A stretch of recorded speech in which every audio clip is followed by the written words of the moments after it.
Merci à tous les militants de la paix qui ont l'habitude de suivre cette web TV IREM. Vous voyez cette matière, les plastiques. Ça, c'est le plastique. Normalement, dans nos ménages, nous devons avoir l'habitude, après avoir utilisé cette matière de plastique, après avoir consommé les boissons sucrées qui résident dans cette boîte, nous devons prendre cette matière et les mettre dans la poubelle. Normalement, la matière plastique devrait être mise à côté, à part. On ne peut pas les mélanger avec d'autres matières de poubelle qui sont humides. Il faut les mettre à part parce que ça facilite d'être brûlé ou d'être recyclé. Il y en a ceux-là qui récupèrent cette matière pour aller revendre, ça puisse être recyclé. Il y en a ceux-là qui récupèrent ces matières pour le recyclage. Ça, c'est bien beau, merci à vous. Mais nous, là, ceux-là qui n'ont pas l'habitude, ceux-là qui ont l'habitude de jeter ou de négliger cette matière de plastique n'importe comment, il faut arrêter, mes frères. Ça combat contre notre vie. Cette matière est à la base du réchauffement climatique. Et les matières plastiques est l'une des matières qui causent ce qu'on appelle aujourd'hui le réchauffement climatique. Nous devons prendre ça au sérieux, mes frères et sœurs. C'est notre ennemi. Oui, ça nous sert. Ça nous sert de prendre les boissons sucrées. Je prends les jus, je prends les boissons sucrées, les plastiques. Je peux amener au marché, comme ça peut m'aider à mettre les bagages. Mais après l'utilisation, qu'est-ce qu'on fait avec les matières plastiques? Qu'est-ce qu'on fait avec après l'utilisation? Après l'utilisation, nous sommes obligés de les mettre à part. Tout ce qui est plastique dans nos ménages, avant de les jeter dans la poubelle, il faut les mettre à part. Mettez les matières plastiques à part par rapport à d'autres matières qu'on jette dans la poubelle. Et là, toutes ces matières doivent être mises à part. Dès que ça part dans les poubelles, ça doit être brûlé. Parce que cette matière que vous voyez là a une durée de 400 ans avant de se dégrader. Avant que ça puisse se gâter, ça a une durée de 400 ans. Or, une feuille d'arbre n'a pas une durée d'1 mois sur le sol. Ça doit sécher. Après le séchage, ça commence à se dégrader. Et ça devient encore le fumier pour les sols. Vous voyez? Il y a des matières que nous utilisons. La dégradation nous revient encore comme une aide. C'est comme ce que nous respirons. On respire l'oxygène qui vient des arbres. Et après, nous aussi, ce qu'on ressort, ça aide la nature et ça aide les arbres, ça aide la nature à respirer. C'est une chance. C'est une chance. Nous devons prendre ça au sérieux, mes frères et sœurs. Le message que je vous apporte aujourd'hui, c'est de prendre au sérieux cette matière que nous voyons, le plastique.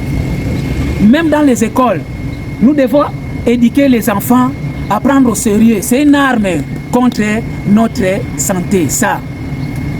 Oui, ça nous aide à prendre la boisson sucrée. Ça, le plastique, ça nous aide à faire les marchés ou les courses. C'est bien bon. Mais après l'utilisation, après l'usage, nous devons savoir que si nous négligeons après l'usage, il devient notre ennemi. Il va combattre notre santé. Nous devons prendre ça au sérieux. Après l'usage, nous devons prendre au sérieux. Mettre ça à un endroit bien propre à lui. Parce que si tu le négliges, il va combattre le climat. Lorsqu'il va combattre le climat va nous combattre. C'est un retour. Or, nous vivons par rapport au climat. Nous avons besoin d'un climat qui est sain pour mieux vivre, pour éviter le réchauffement climatique. Mais si aujourd'hui le climat est menacé, et notre santé aussi sera menacée, aujourd'hui nous avons des inondations, c'est celui-là. Lorsqu'il pleut, les sables, ça coule avec l'eau. Beaucoup de plusieurs, les arbres, parfois ça pourrisse dans l'eau. Si des arbres ou des bois ne prend pas une longue durée par rapport à ces matières de plastique. Mes frères et sœurs, je vous ai dit que ça, Ça fait 400 ans. Allez-y demander les chimistes. Ils vont vous dire que ce que M. Maxime vous dit est vrai. Ça, c'est le plus grand destructeur de la nature. Le plus grand destructeur de notre climat, c'est les matières plastiques. L'utiliser, c'est bien. Conservation. Après avoir utilisé, qu'est-ce qu'on fait avec? Les jeter comme ça, les laisser traîner, que ça puisse être emporté par le vent, que ça puisse être emporté par l'eau. Mais là où ça part boucher les caniveaux. Il y a des gens qui jettent des plastiques dans des toilettes. Il y a des gens qui jettent les couches de bébés en plastique. Il y a des matières en plastique qui sont au-dessus des couches de bébés. Lorsque vous jetez ça dans des toilettes, dans l'image que ça va partir, vous créez un scandale à vous-même. Lorsque nos toilettes sont bouchées, ça va nous revenir, ça va détruire notre santé. On regarde souvent, la vie c'est un combat. Le combat n'est pas toujours les armes. Il y a des combats invisibles que nous devons combattre. Il y a des combats invisibles. Lorsque vous négligez cet instrument, lorsque vous négligez la bouteille en plastique, nous créons ce qu'on appelle les combats invisibles. La bouteille va combattre la nature. La bouteille va combattre le climat. La bouteille va boucher les égouts, la bouteille va boucher les douches, la bouteille va boucher les caniveaux. Et lorsque les caniveaux seront bouchés, l'eau de la pluie va revenir dans nos habitations et ça crée l'inondation. Et il y a les dégâts matériels, voire même les dégâts physiques, les dégâts humains causés par cette bouteille en plastique. Donc, c'est un combat qui est invisible. C'est un combat qui est invisible. Nous avons des combats invisibles que nous ne voyons pas.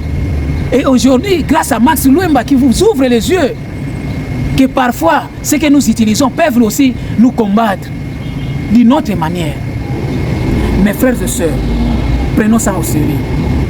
Ça peut détruire notre vie, ça détruit notre vie. Les matières en plastique, prenons ça au sérieux, mes frères et sœurs. Ils nous combattent d'une manière invisible. Il y a des combats invisibles.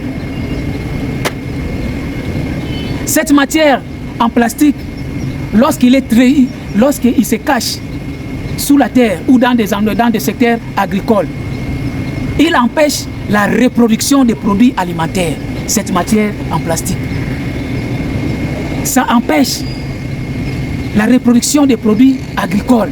Ça détruit la terre. Là où on fait l'agriculture, s'il y a plus de produits, de matières en plastique, la terre sera étouffée. Ça détruit même les fumiers sous la terre, cette matière en plastique. Nous devons les prendre au sérieux. Les seuls conseils, après l'utilisation, prenons au sérieux de mettre ça dans un endroit bien propre à lui et les conserver. Et même lorsque nous allons jeter dans des poubelles, qu'il puisse être dans sa poubelle à lui propre.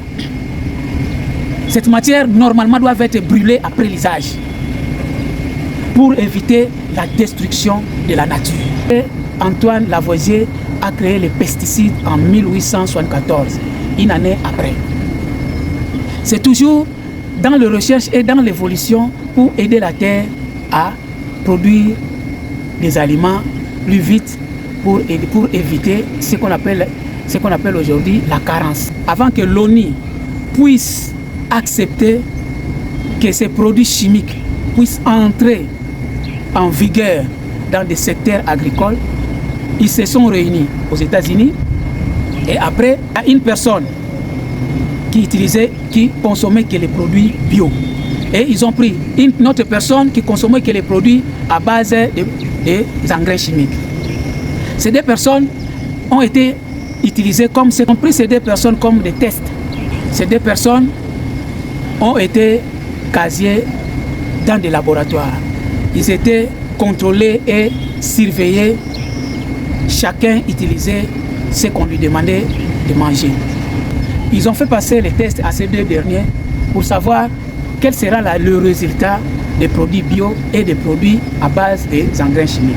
Alors, Ils ont amené ces 2 personnes au labo. Ils ont donné des bouteilles en plastique avec ces 2 derniers. Ils ont demandé à ces 2 personnes, chacun d'eux doivent lâcher, excusez-moi comme on dit péter, dans la bouteille en plastique. Et dans la bouteille en plastique, ils ont mis les vers de terre. Chaque bouteille contenait les vers de terre vivants.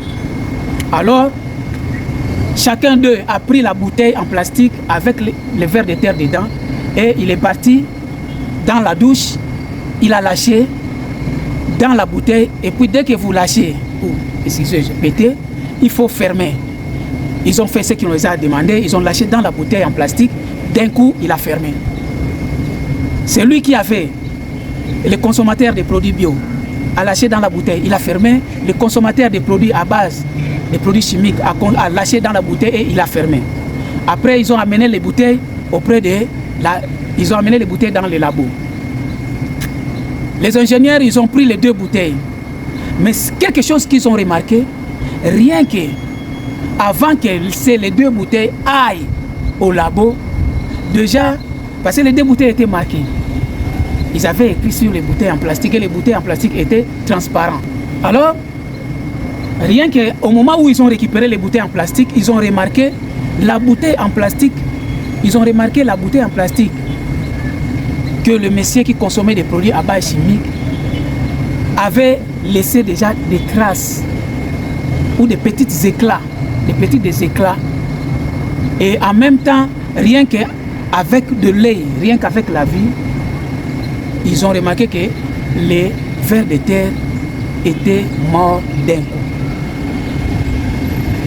coup. Or, tandis que celui qui consommait les produits bio, les vers de terre qui étaient dedans, il bougeait, il était sans problème et la bouteille était intacte. Lorsqu'ils ont amené les 2 bouteilles dans les labos, ils ont fait passer les 2 bouteilles dans les microscopes et il y a eu vraiment des résultats incroyables. La personne qui consommait les produits bio, il n'y avait aucune anomalie, mais la personne qui consommait les produits à base chimique, sa bouteille avait des éclaboussures dedans. Et puis, d'après les résultats du labo, que cette bouteille ne pouvait plus résister à la durée normale du plastique, parce que le plastique a une durée de 400 ans. Le plastique que nous utilisons là. C'est pourquoi il est conseillé, il est vraiment conseillé, le plus souvent, dans nos poubelles, de brûler les plastiques. Aujourd'hui, nous avons des problèmes d'inondation. Nous avons des problèmes lorsqu'il pleut, il y a toujours des égouts qui se bouchent, il y a toujours des caniveaux qui sont bouchés, parce que quoi? Ce sont les bouteilles qui sont à la base de tout. Ce sont les plastiques qui sont à l'origine de ces phénomènes que nous sommes en train de remarquer, les bouchons dans des caniveaux. Nos caniveaux sont bouchés, nos terrassés sont bouchés, les égouts sont bouchés, les douches sont bouchées. Donc, ce sont les plastiques.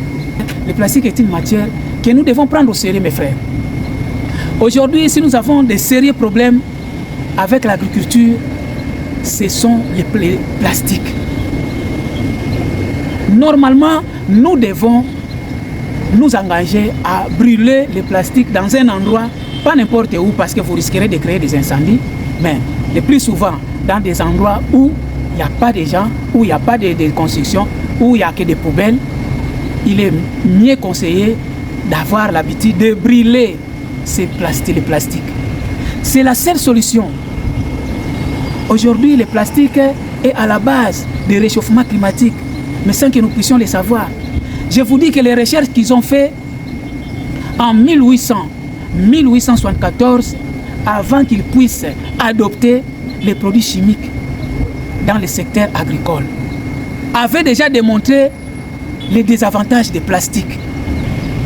Mes frères et sœurs, ceci est le message d'aujourd'hui.